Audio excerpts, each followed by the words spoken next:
El concepto de dignidad de la persona, el concepto jurídico constitucional de dignidad de la persona surge después de la Segunda Guerra Mundial en Alemania, como consecuencia de la hecatombe del nacionalsocialismo. La nueva sensibilidad se mostrará en el plano jurídico, sobre todo en el hecho de que la antigua comprensión geométrica del derecho propia de Kelsen, de los años 30,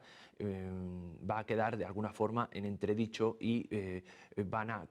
aparecer o reaparecer fortalecidos los conceptos de derecho natural como forma última de fundamentación de la norma jurídica.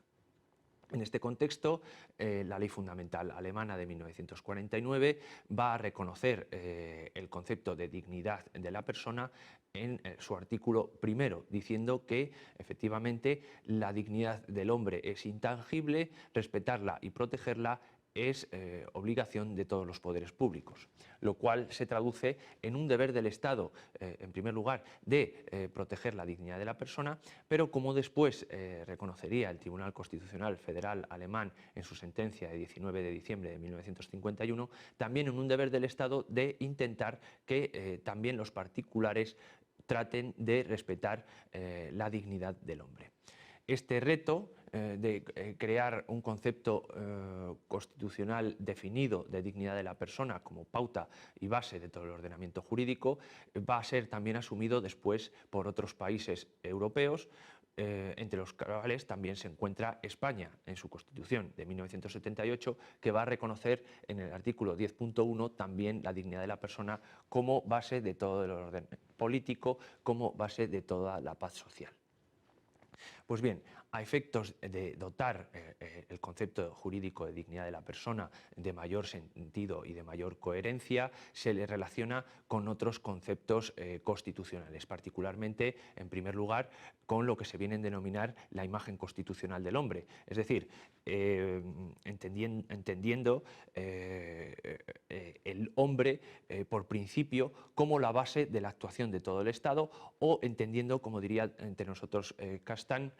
todo el Estado supeditado a la persona, todo el Estado supeditado a la realidad del individuo. En segundo lugar, también relacionándolo con otros derechos y valores constitucionales, comprendiendo la dignidad del hombre como la base de todo el ordenamiento jurídico, como haría entre nosotros González Pérez, como hace también Dürich en Alemania,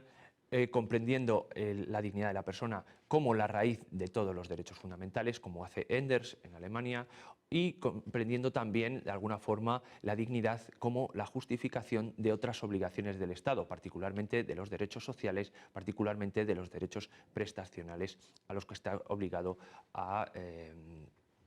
realizar el Estado. Y, en tercer lugar, también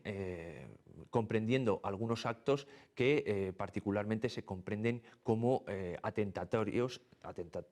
directamente de la dignidad de la persona. En este sentido, cabe destacar la idea de Dürich, que creó la idea de no instrumentalización, o la tesis de no instrumentalización, que viene a entender que la dignidad del hombre queda afectada cuando el hombre es tratado como un mero medio o como un mero instrumento del Estado o de cualquier otra intención o fin espuria. Pues bien, una cuestión fundamental a tratar cuando se habla de la dignidad de la persona es la virtualidad práctica, la virtualidad jurídica efectiva de este concepto dentro del ordenamiento jurídico. En este sentido encontramos dos tendencias diferenciadas. En primer lugar, la comprensión de la dignidad como derecho fundamental subjetivo, y en segundo lugar, la comprensión de la dignidad como parámetro axiológico e interpretativo. Respecto a la comprensión de la dignidad de la persona como derecho fundamental subjetivo, el principal representante es Alemania, la Ley Fundamental Alemana de 1949, que reconoce la dignidad como concepto inobjetable, reconoce la dignidad, como hacen Heberle o Badura, entre otros, como la proposición antropológica básica de la ley fundamental, y consecuentemente comprende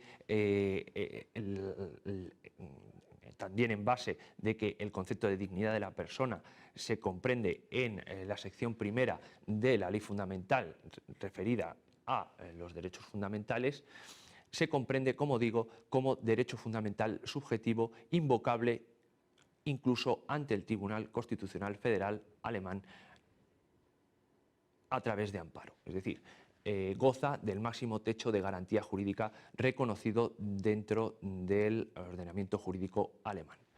En segundo lugar, la segunda tendencia sería la comprensión práctica de la dignidad como base valorativa o principio interpretativo. En este sentido, podríamos hablar como ejemplo de nuestra propia Constitución de 1978, que si bien es verdad que reconoce el concepto de dignidad dentro del título primero relativo a los derechos y deberes fundamentales, la realidad es que no lo comprende dentro de la sección primera del capítulo segundo del título primero de la Constitución, que es donde se encuentran en estricto sentido los derechos y libertades fundamentales. Por tanto, el Tribunal Constitucional ha reconocido la posibilidad de que se pueda acudir a la dignidad de la persona como complemento en orden al apoyo de quejas de lesión de otros derechos fundamentales,